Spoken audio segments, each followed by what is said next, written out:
Welcome friends, book lovers. Today, we have a thrilling literary adventure awaiting us as we delve into the captivating world of Bhasmam, a masterpiece penned by the talented author R Shyam Nair.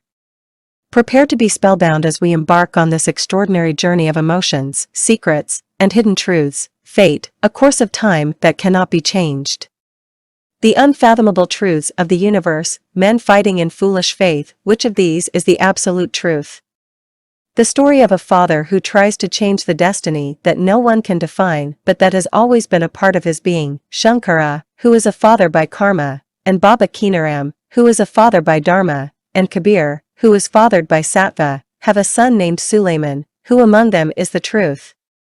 Who is a myth? Bhasmam tells the story of the common man, who is at risk of extinction due to the devaluation of him by religions and human evolution. Chapter 1, Varanasi. The chanting rocked the night and made nature tremble. The air is thick with smoke and the aromas of sandalwood, ghee, and pyre smoke. Under the cover of smoke, a fire is burning high up in the sky in the distance. Its flames are ready to consume everything around them. In the light of the fire rising from the dead pyre, the Aghoris, Hindu saints, seated around it chanted the Aghori mantra, prayer, loudly. His entire body was covered in the Bhasmam, pyre ash. He had braided hair and long fingernails, and he wore only a kapinam, underwear used in olden days, made of jute fiber, for clothing. He continued to chant mantras while retaining the fire from the pyre as a witness. The guru, who was sitting directly in front of the pyre, was teaching his followers the purity of the Aghori mantra. Guru, with a cruel grimace on his face, pyre ash all over his body, a pada painted on his forehead, and a burning cannabis in his hand, began speaking to the disciples in front of him. We who seek refuge at Bhairavanath's feet should not put our trust in materialistic pleasures or other personal ties. In Lord Shiva's words, Parabrahmam Shakti is presented. Let us achieve ultimate escape from the human form of life by chanting the Aghori mantra. The disciples' humility was an expression of their admiration for their teacher.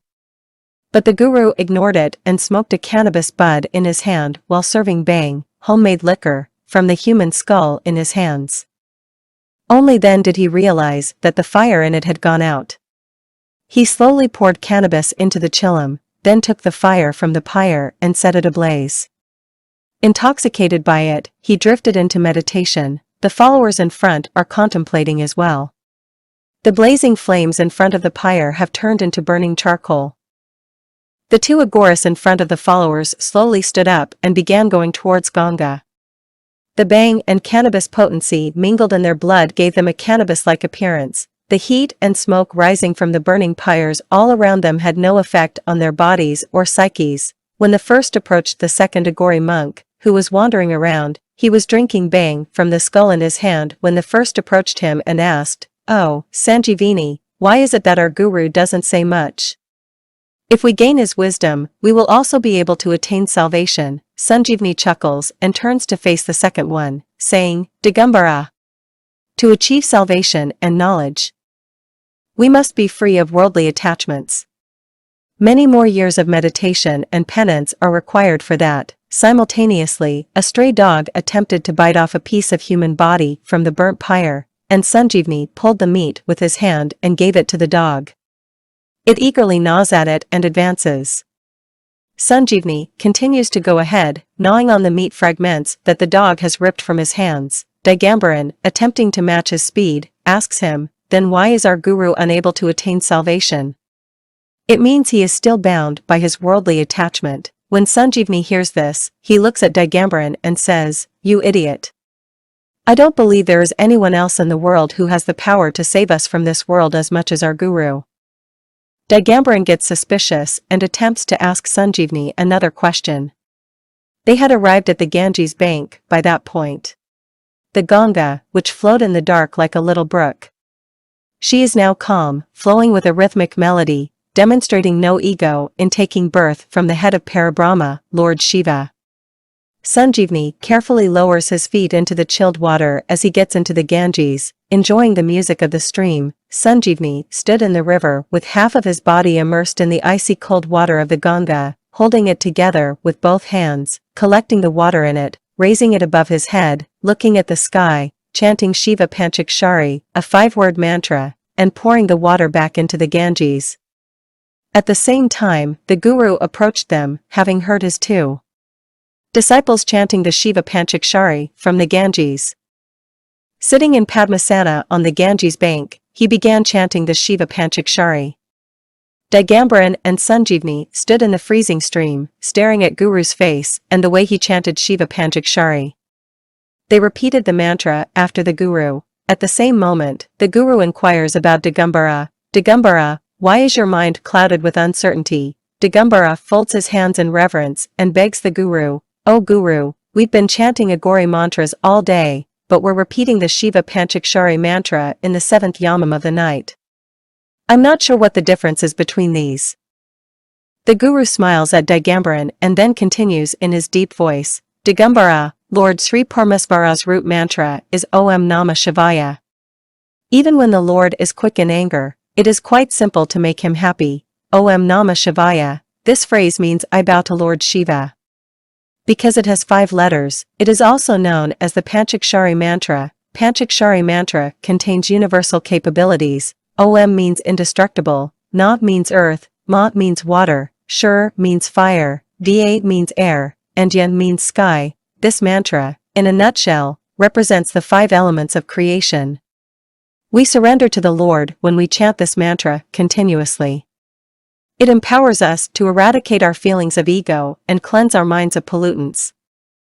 It assists us in being more aware of God's presence. Having said that, the Guru starts to meditate. Sanjeevani and Digambaran exchange glances before bathing, praying, and departing the scene. Sanjeevani and Digambaran had walked down the Ganges banks to reach Manikarnika, a god in Kashi. Digambara passed by, carefully watching the Ganges flow. The river Ganga flows by washing away the misdeeds of earthly ways. Senior citizens on the verge of death, sitting and sleeping in various locations near the riverbank, people who have arrived in Kashi and are seeking salvation. Around Manikarnika, pyres were burning high. Sanjeevani and Digambaran were wandering among them. The skull, which had been drunk with Bang a while ago, is linked to the Rudraksh and worn as a necklace around his neck. Digambaran's doubts persisted, and he sought Sanjeevani once more. "Oh, my goodness, Sanjeevani. How come there are so many bodies buried in Manikarnika when there are so many other places?"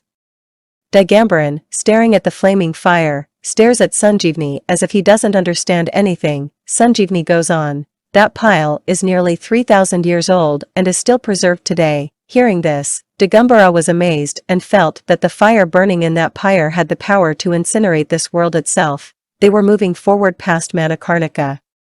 Beggars who pay no attention to anyone and only focus on the straw in front of them, lepers, disabled, and such people who overflow the streets, coffins marching in rows, relatives carrying them. The impression on the faces of many people is that they have come for a pleasure trip. The corpses lying on the couches are waiting for their turn. Waiting for the final release from this life on earth. Their waiting bore them because the bodies were lifeless. But the kinsmen who had accompanied them were growing agitated with hunger and thirst. Karmas, priests, who were doing various pujas for the bodies that had arrived for cremation. Agents who were reaching out to the exhausted relatives who had gathered with the promise that if more money was given to them, they would be allowed to return home sooner. Salvation agents. Digambaran is moving forward with Sanjeevani, yet a shade of doubt remains in his mind.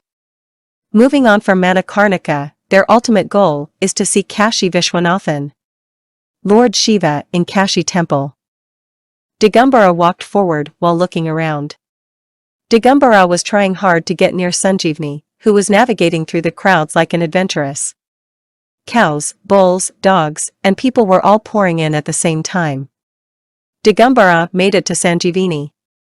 Sanjeevani moved ahead as if the course of his breathing couldn't be determined, but this wasn't a problem for him. Digambaran inquired of Sanjeevani, "Why did we choose Kashi to worship Paramapada, ultimate God, when there are so many Jyotirlingas in other temples?"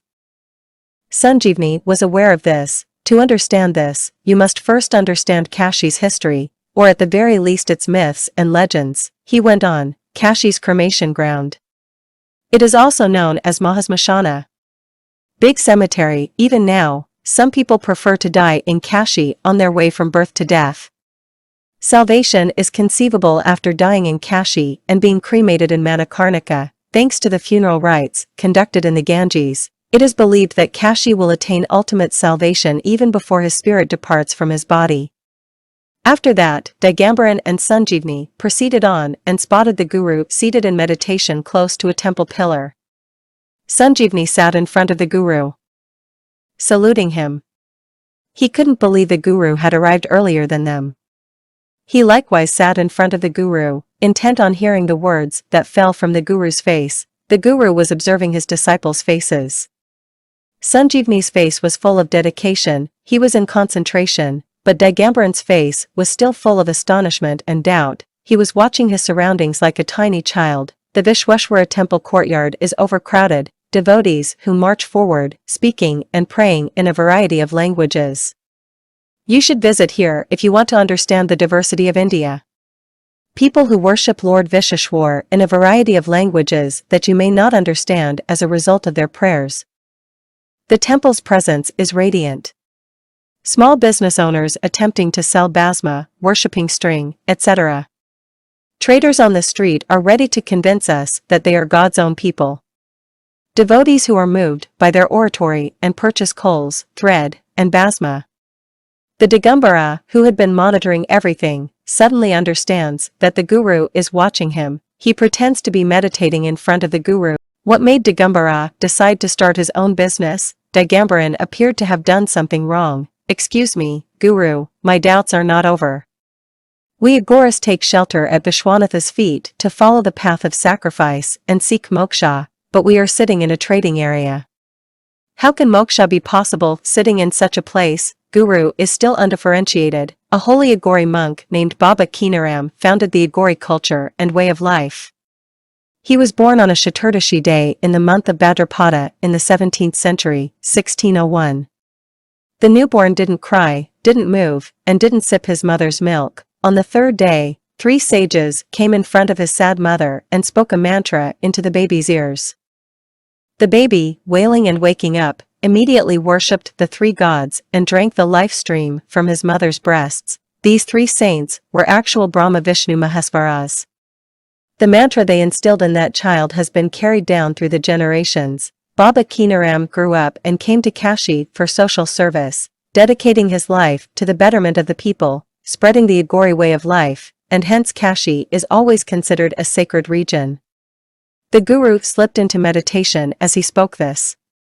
But Digambaran was still deluded and was glancing around. Sanjeevani sprang up from his meditation and began walking slowly, while Digambaran followed. Digambaran approaches Sanjeevani and inquires. Great Sanjeevani. I learned about Baba Kinaram, the first Aghori Guru, from our Guru's face, and discovered that the mantra Diksha granted to him by the Trimurtis remains to this day, but I do not know such a mantra. Perhaps our Guru neglected to teach me. Can you teach me? Sanjeevani's demeanor is unchanged as he looks at Digambaran. Then he sits in Padmasana on a street corner. Digambaran is also happy. Sanjeevani begins to say, the mantra that passes through Baba Kinaram's hands as Diksha can only be obtained by the most exalted Aghori. From the moment he is born, the person entrusted with it is prepared to receive the mantra. Only those born on Bhadrapada Chaturdashi can obtain the mantra. A Guru who possesses the mantra can achieve moksha only after passing the skill to his successor. Until then, he is assigned to a life of service, prayer, and propaganda. Baba Kinaram lived for almost 170 years, imparted mantra Diksha to his Uttaradhikari, died, and attained salvation. Only one person in this living world can have it. That is why I don't have this mantra, Diksha. That is why I can't help you. Digambaran seems surprised when he hears this and glances at Sanjeevani. Does our Guru have this mantra Diksha, and do you know anything about it, Sanjeevani? Our Guru is Baba Kinaram, who lives in this period. He is claimed to have been waiting for his post-authority for about 160 years. Exaggeration by Digambaran, our Guru lives to be 160 years old. I can't believe it, he's still alive. Sanjeevani inhaled his cannabis smoke and drifted into meditation. not paying attention to what Digambaran was saying. Digambaran stood up and dashed over to where his guru was seated. "Forgive my transgressions, Guru.